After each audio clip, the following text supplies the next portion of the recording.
Hello students, good morning. Welcome back to my YouTube channel learning academy 2.0। तो आज की इस वीडियो में हम लोग क्लास 10th का लेसन 2 का हिस्ट्री का लेसन 2 दीर्घ उत्तरीय प्रश्न करेंगे। और दीर्घ का फर्स्ट नंबर क्वेश्चन है जो कि रूसी क्रांति के कारणों की विवेचना करें। ठीक है, तो चलिए वीडियो स्टार्ट करते हैं और इस प्रश्न का उत्तर जानते हैं। और ये हम बता दें, ये 2026 का मैट्रिक में जो एग्ज़ाम होने वाला है ये उस सब का क्लासेस है। ठीक है, आर्ट्स के सारे सब्जेक्ट का। ठीक है, तो ये एक तरह से न्यू बैचेस हम स्टार्ट किए हैं 2026 वालों के लिए। गर्ल्स हो या बॉयज़ दोनों आप लोग कर सकते हैं। तो चलिए इस प्रश्न का उत्तर जानते हैं और एक बार फिर से बोल देते हैं। ये क्लास 10th का लेसन 2 है, हिस्ट्री का लेसन 2 का दीर्घ का फर्स्ट नंबर क्वेश्चन है, रूसी क्रांति के कारणों की विवेचना करें। ठीक है, और स्टूडेंट आप लोग हमारे चैनल पर नए हैं तो हमारे चैनल को सब्सक्राइब करना बिल्कुल ना भूलें। ठीक है, और चैनल को शेयर करें दूसरे स्टूडेंट के पास ताकि वो लोग भी 2026 के न्यू बैचेस मतलब जो मैट्रिक में एग्ज़ाम होने वाला है, अभी तो टाइम है इसी कारण बोल रहे हैं, आप लोग ज्वाइन कर लें हमारे चैनल और आप लोग को वीडियो और लाइव क्लासेस दोनों यहाँ मिल जाएगा। ठीक है, तो चलिए इसका उत्तर हम लोग जानते हैं। रूसी क्रांति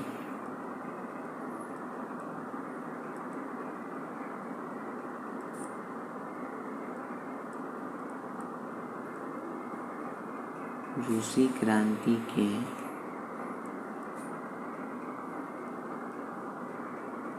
कारणों निम्नलिखित हैं। निम्नलिखित थे।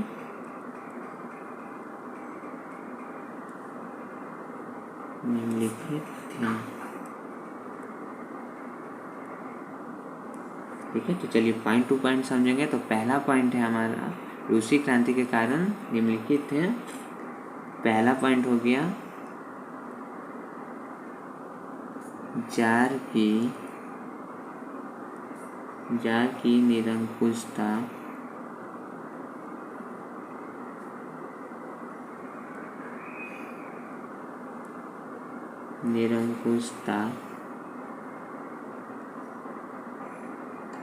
निरंकुशता। एवं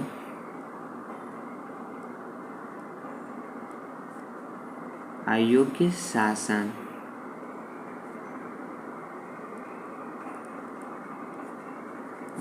शासन।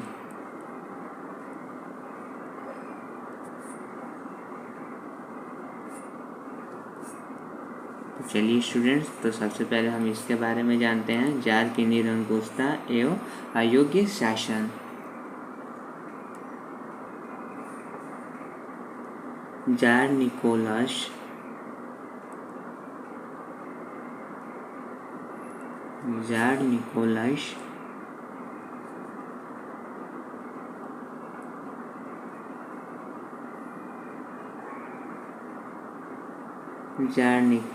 द्वितीय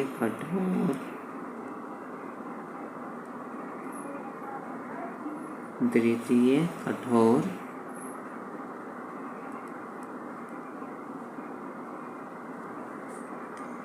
एवं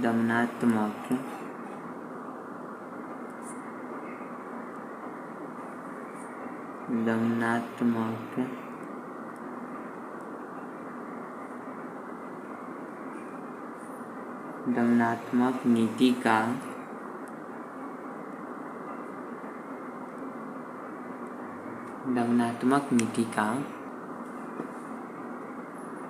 संरक्षक था।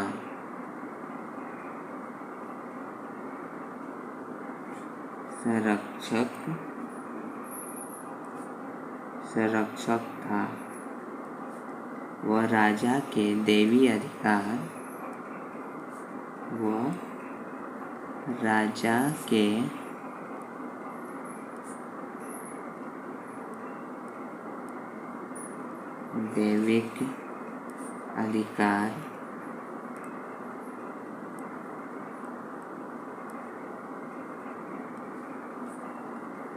दैविक अधिकारों में विश्वास रखता था।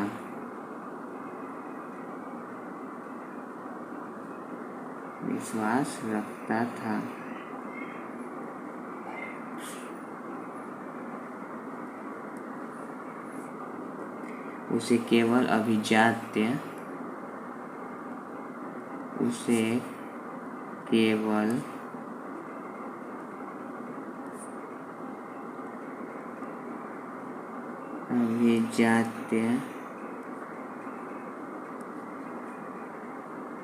अभिजात्य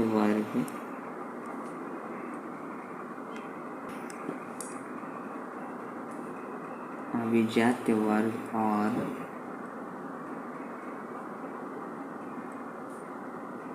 उच्च पदाधिकारियों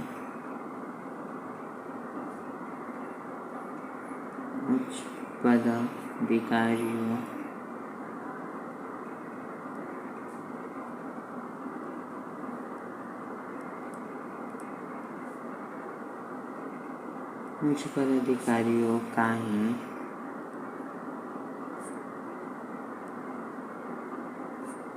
समर्थन प्राप्त हुआ।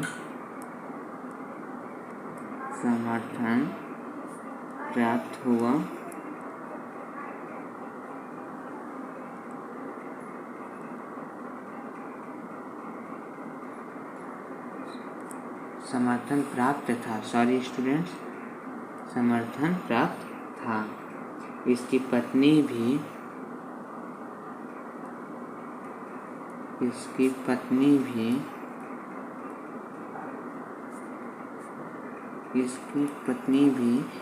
घोर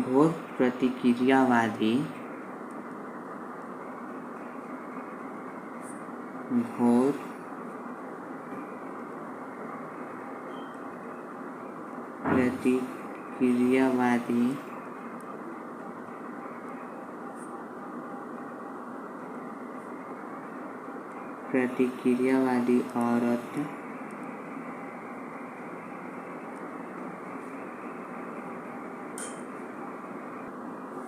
औरत थी।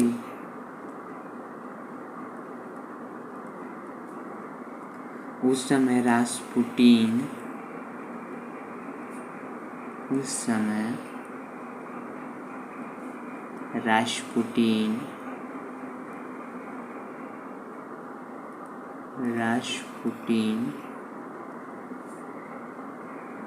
रास्पुटिन की इच्छा ही कानून थी।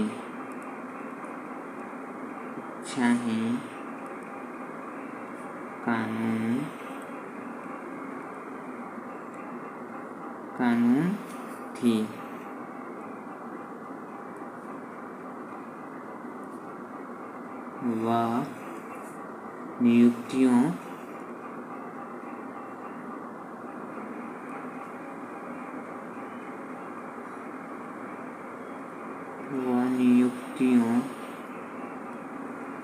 पदोन्नतियों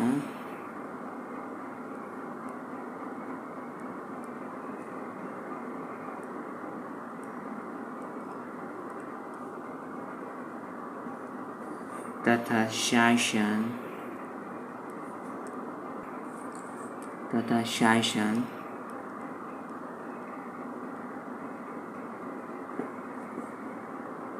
शासन के अन्य कार्यों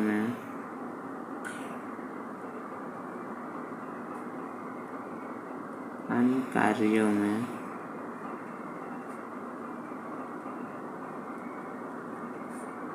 हस्तक्षेप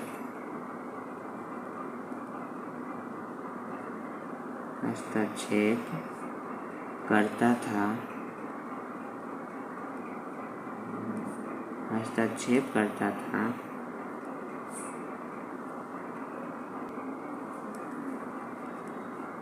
अतः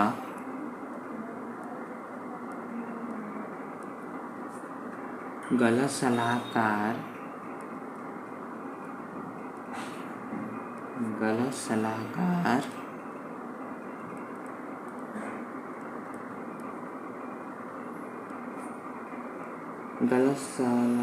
के कारण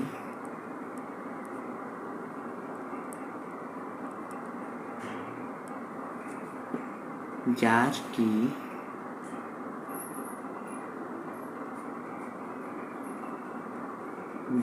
की स्वेच्छाचारिता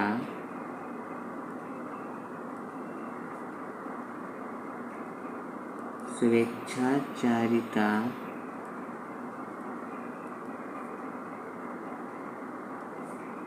बढ़ती गई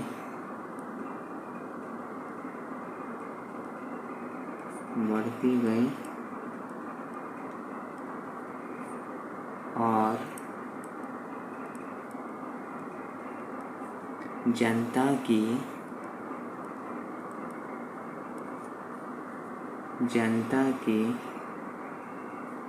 स्थिति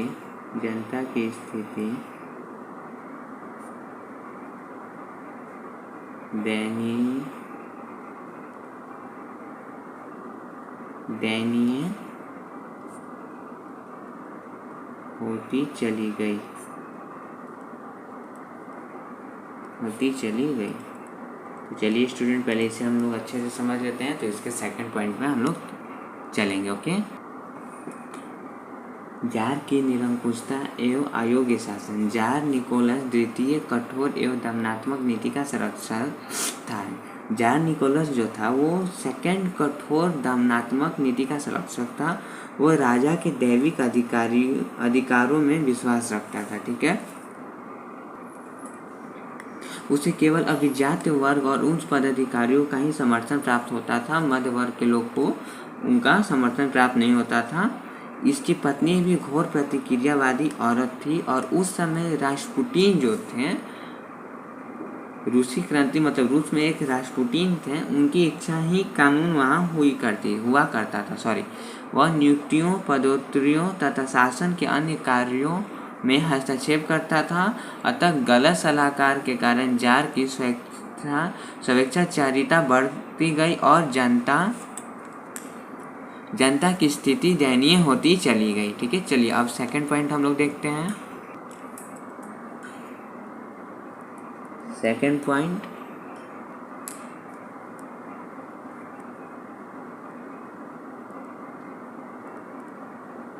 यद्यपि देखिए सेकंड पॉइंट है हमारा कृषकों की दयनीय स्थिति। चलिए इसके बारे में जानते हैं।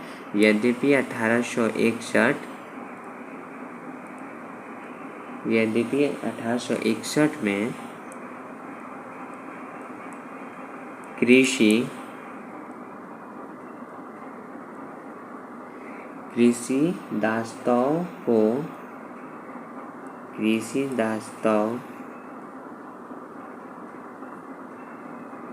दास्तों को समाप्त कर दिया गया था।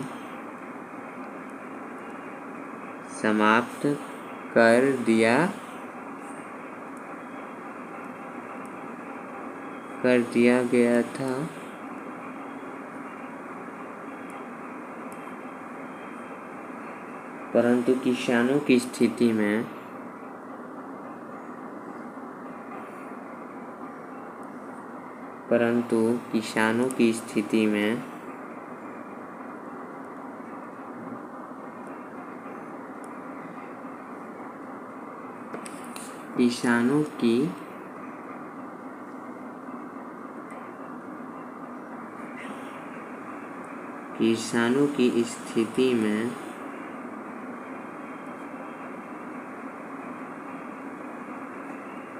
विशेष परिवर्तन नहीं हुआ।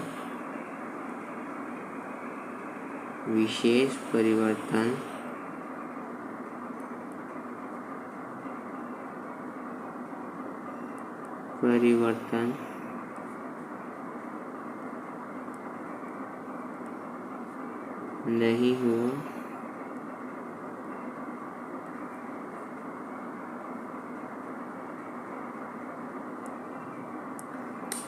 रूस की कुल जनसंख्या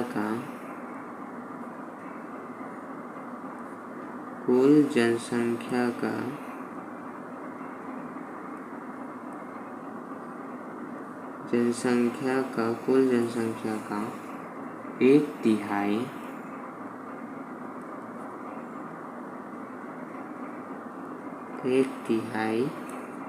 भाग भूमिहीन था। एक तिहाई भाग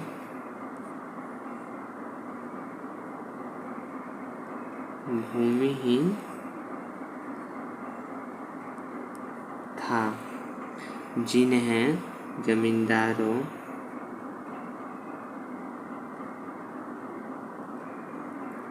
जिन्हें जमींदारों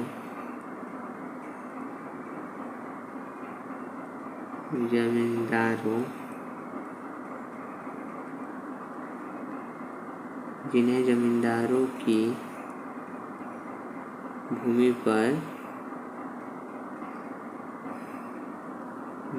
पर काम करना पड़ता था, काम करना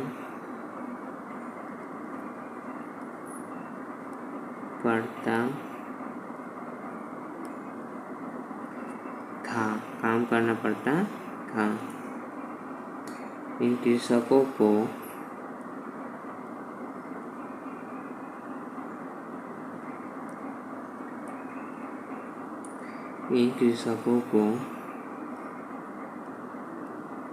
कई तरह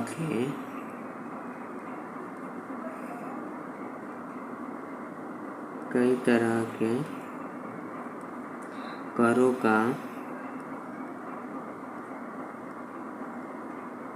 का भुगतान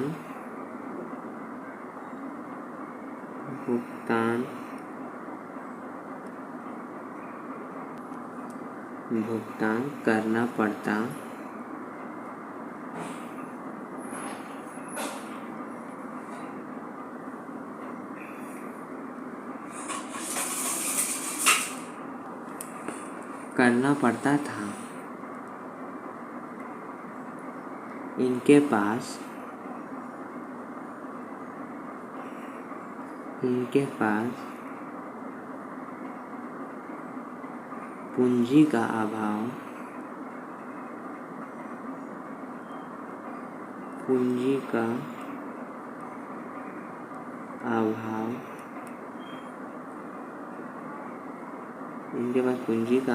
था। इनके पास पूंजी का अभाव था। ऐसी परिस्थिति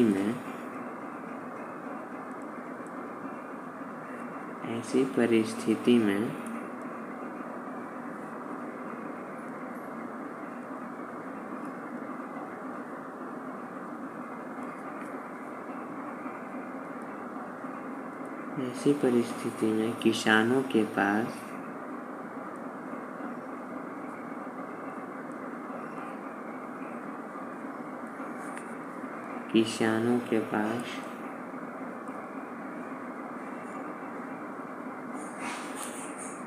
क्रांति ही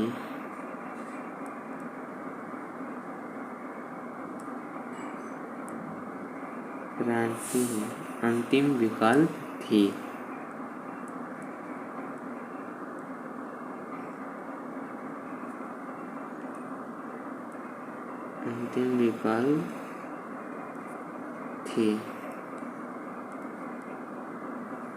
ठीक है, चलिए इसे भी हम लोग अच्छे से समझ लेते हैं, फिर हम लोग थर्ड पॉइंट की ओर बढ़ेंगे।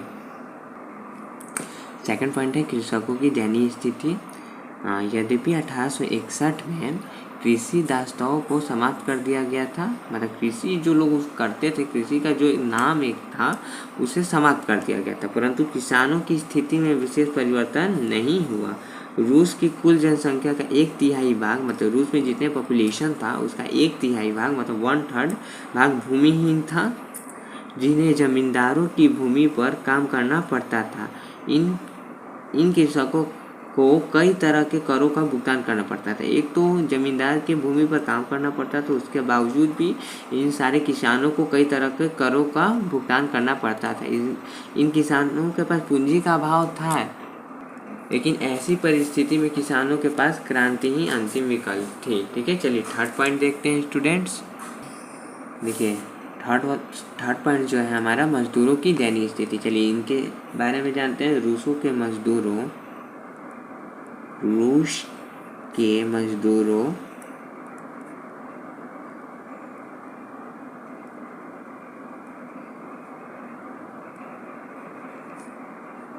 मजदूरों का काम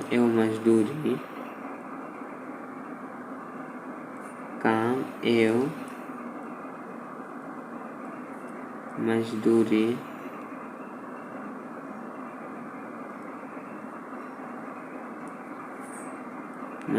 मजदूरी के आधार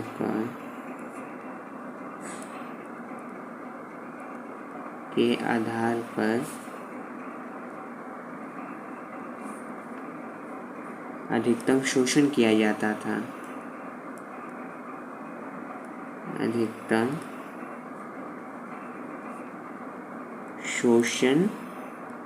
अधिकतम शोषण किया जाता था।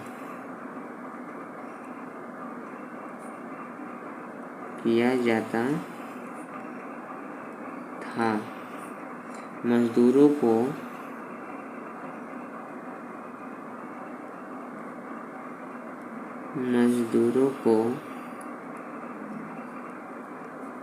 कोई राजनीतिक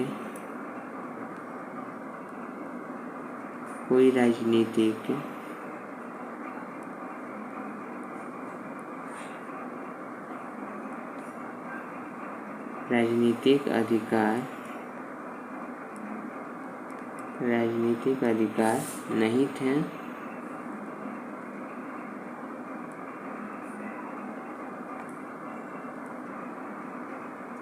ये अपनी मांगों के समर्थन में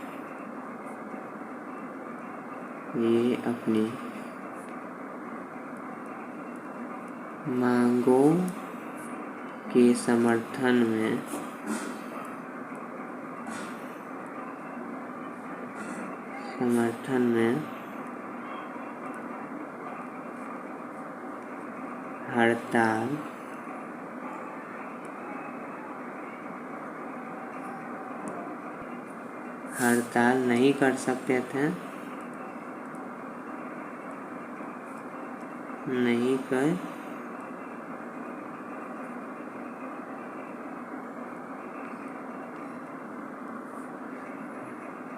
नहीं कर सकते थे और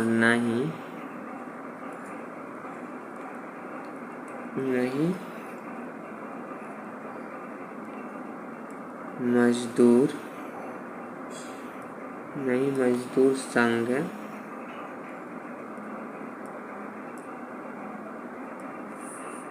बना सकते थे।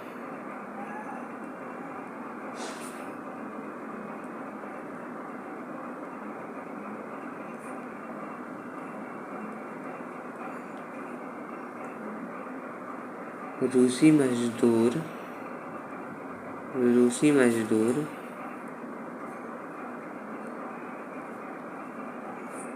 पूंजीवादी व्यवस्था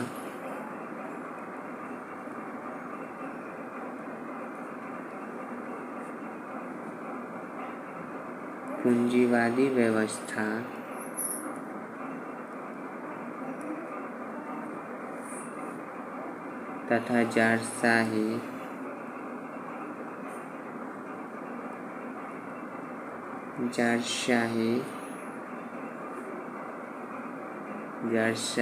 की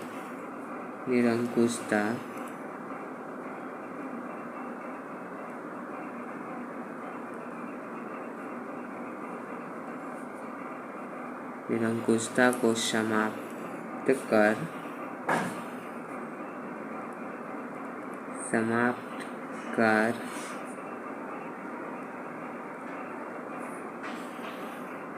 सर्वहार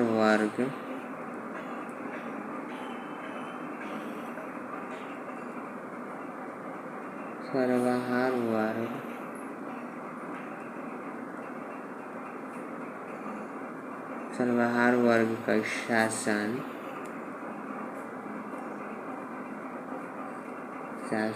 स्थापित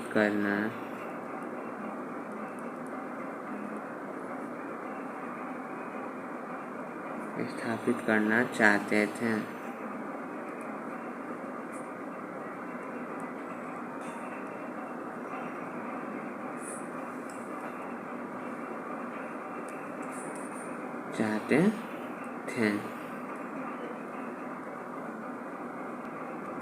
चलिए स्टूडेंट्स, इसे हम लोग अच्छे से समझ लेते हैं। मजदूरों की दयनीय स्थिति, ये थर्ड पॉइंट है हमारा। रूस के मजदूरों का काम एवं मजदूरी के आधार पर अधिकतम शोषण किया जाता था, क्योंकि मजदूरों का कोई राजनीतिक अधिकार नहीं था रूस में। ओके स्टूडेंट, और ये अपनी मांगों के समर्थन में हड़ताल नहीं कर सकते थे। मतलब इनकी जो मांग थी रूस के मजदूरों को, उसमें ये आप लोग हड़ताल भी नहीं करते थे, हड़ताल भी नहीं कर सकते थे, क्योंकि इनके पास हड़ताल करने की कोई अधिकार नहीं थी और न ही राजनीतिक अधिकार थी।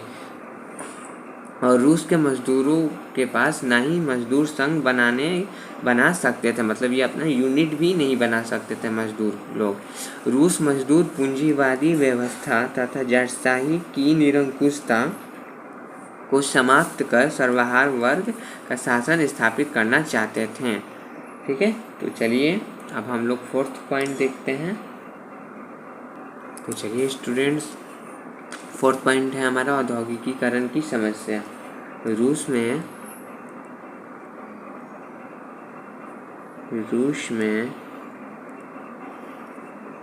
राष्ट्रीय पूंजी का अभाव था। राष्ट्रीय पूंजी का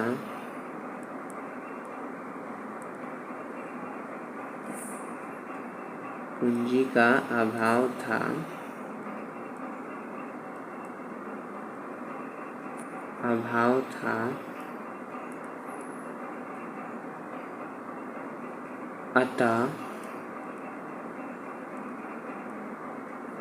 अतः उद्योगों के विकास के लिए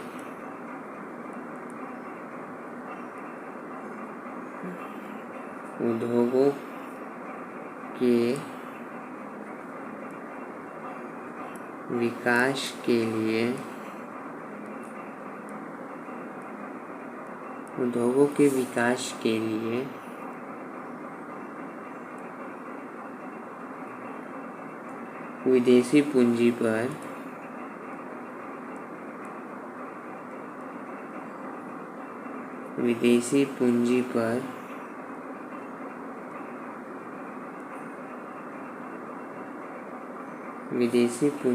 निर्भरता बढ़ती गई।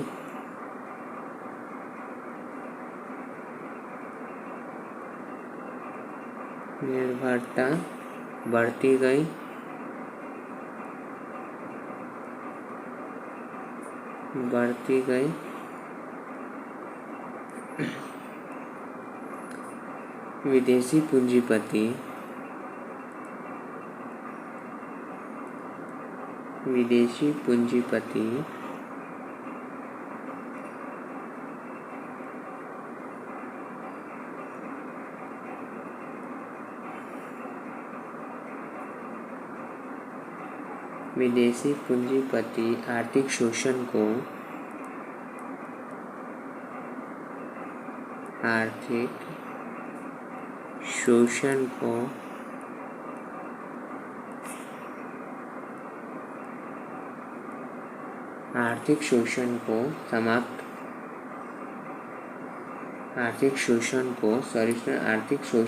बढ़ावा दे रहे थे। आर्थिक शोषण को बढ़ावा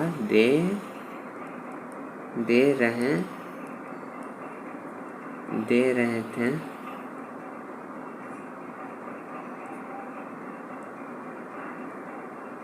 इस कारण लोगों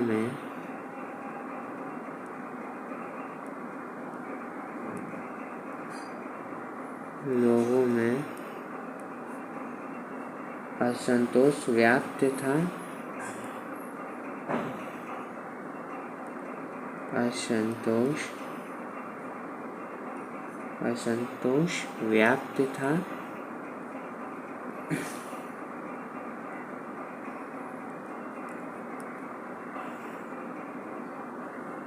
चलिए स्टूडेंट, इसे हम लोग समझ लेते हैं, लेकिन आप लोग समझ गए होंगे। लेकिन अगर कोई भी डाउट होगा तो आप लोग कमेंट करके पूछ सकते हैं, या हमारे इंस्टाग्राम आईडी फॉलो करके पूछ सकते हैं। ठीक है, औद्योगिकीकरण की समस्या। रूस में राष्ट्रीय पूंजी का अभाव था, लेकिन अतः उद्योगों के विकास के लिए मतलब वहाँ पे जो फैक्ट्री लगाना है, उद्योग जो है उनके विकास के लिए विदेशी पूंजी मतलब रूस के अलावा मतलब दूसरे देश के पूंजी पर ये लोग निर्भरता बढ़ती गई और विदेशी पूंजीपति आर्थिक शोषण को बढ़ावा दे रहे थे और इस कारण लोगों में असंतोष व्याप्त था। ठीक है, चलिए 5th पॉइंट देखते हैं।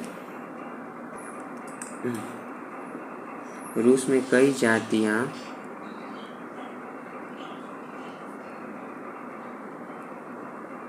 रूस में कई जातियाँ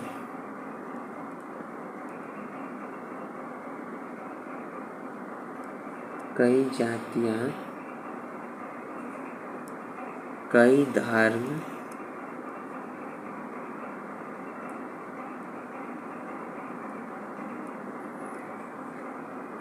तथा कई भाषाएं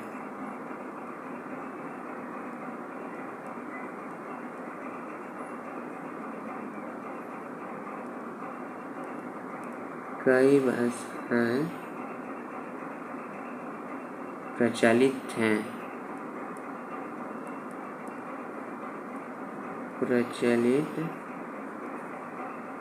हैं। यहाँ स्लाव जाति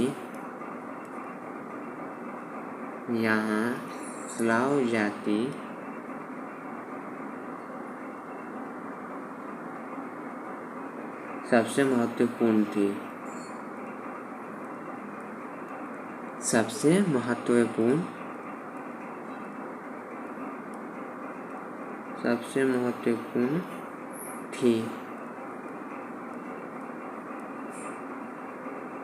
जार निकोलस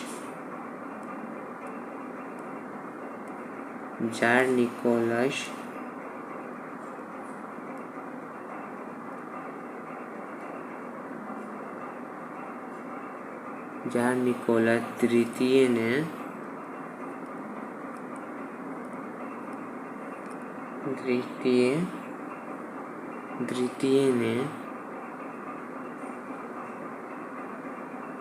रूसीकरण के लिए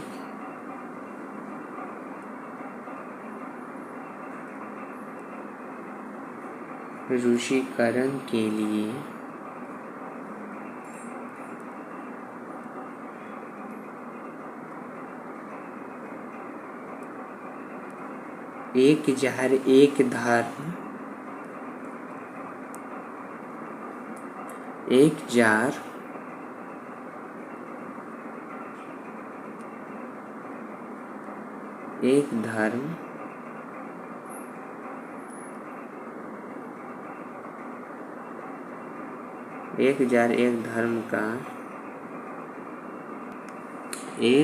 एक धर्म का नारा दिया।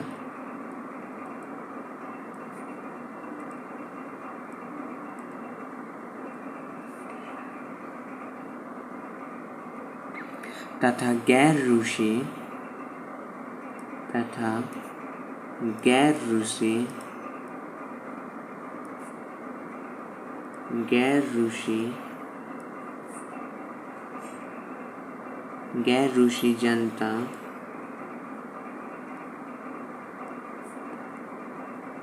रूसी जनता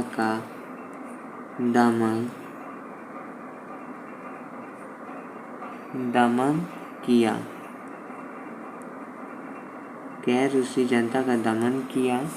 जार की इस नीति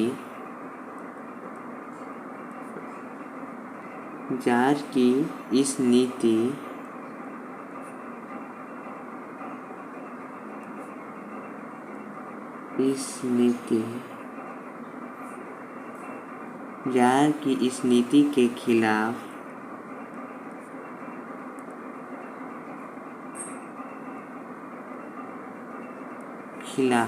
गैर रूसी जनता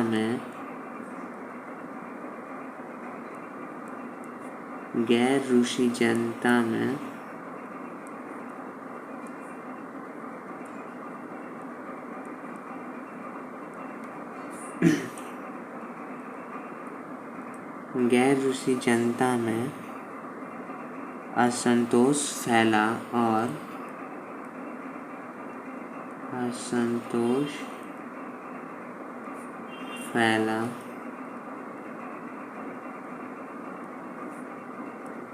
और वे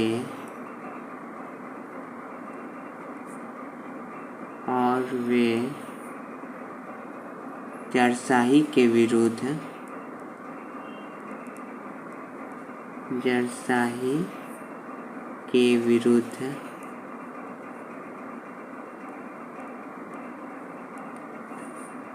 हो गए।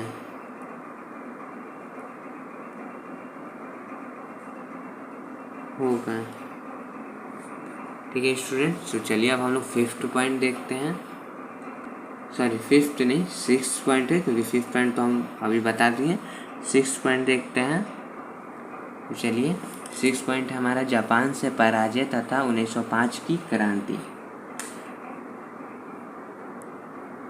1905 के रूस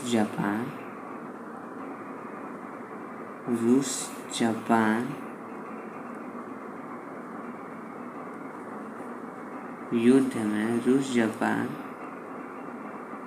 युद्ध में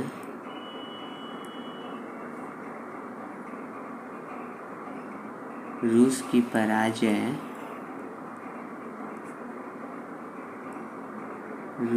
पराजय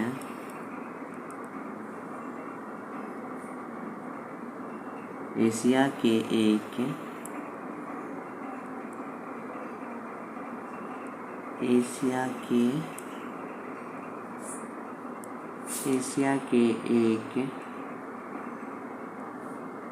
छोटे देश से हो गई। एक छोटे देश से हो गई। इस पराजय के कारण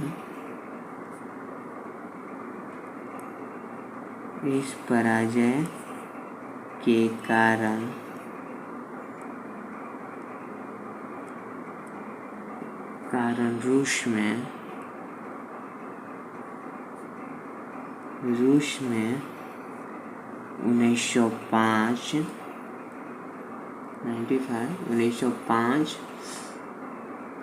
में क्रांति हो गई। 1905 में क्रांति हो गई। इस क्रांति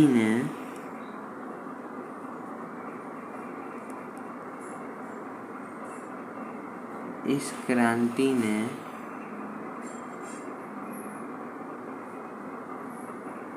अंततः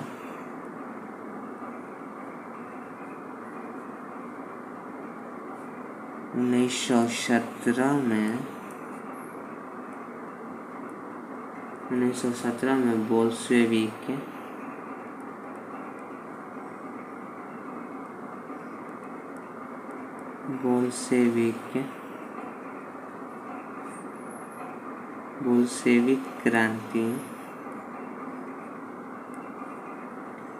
बोल्शेविक क्रांति का मार्ग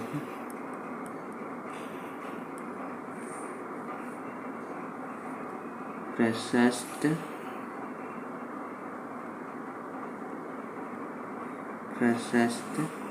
किया। चलिए स्टूडेंट्स, एक बार इससे हम लोग अच्छे से समझ लेते हैं ताकि आप लोग को भी कोई कन्फ्यूजन ना हो। वीडियो भले ही लॉन्ग हो, लेकिन कुछ भी चीज़ छूटना नहीं चाहिए, ताकि आप लोग को भी एग्जाम में आप लोग का ना छूटे। यहाँ नहीं छूटेगा तो आप लोग एग्जाम में भी नहीं छोड़िएगा। जापान से पराजय तथा 1905 की क्रांति। 1905 के रूस जापान के युद्ध में, जब रूस और जापान का युद्ध हुआ 1905 में, उसमें रूस की पराजय एशिया के एक छोटे से देश से हो गई। और इस पराजय के कारण रूस में 1905 में क्रांति हो गई। मतलब जब पराजय हुआ, रूस एक एशिया के छोटे से देश से हार गया, तो रूस के लोग बहुत ज़्यादा गुस्से में थे और बहुत दुख में थे, जिसके कारण रूस में 1905 में क्रांति हो गई। और इस क्रांति में अंततः 1917 में बोल्शेविक क्रांति का मार्ग प्रशस्त किया। ठीक है, तो स्टूडेंट्स, जो पहला क्वेश्चन था हमारा दीर्घ का फर्स्ट क्वेश्चन जो था कि रूस रूसी क्रांति के कारणों की विवेचना करें तो हम आप लोग को 6 पॉइंट में रूसी क्रांति की विवेचना बता दिए। तो आज का वीडियो हम यहीं तक एंड करते हैं, मिलते हैं नेक्स्ट वीडियो में नेक्स्ट क्वेश्चन के साथ, ठीक है। तो वीडियो अच्छा लगा तो वीडियो को लाइक करें, वीडियो को ज़्यादा से ज़्यादा दूसरे स्टूडेंट के पास शेयर करें ताकि वो भी 2026 मैट्रिक का न्यू बैचेज ज्वाइन कर सकें, और हमारे चैनल को सब्सक्राइब करना बिल्कुल ना भूलें। Thank you.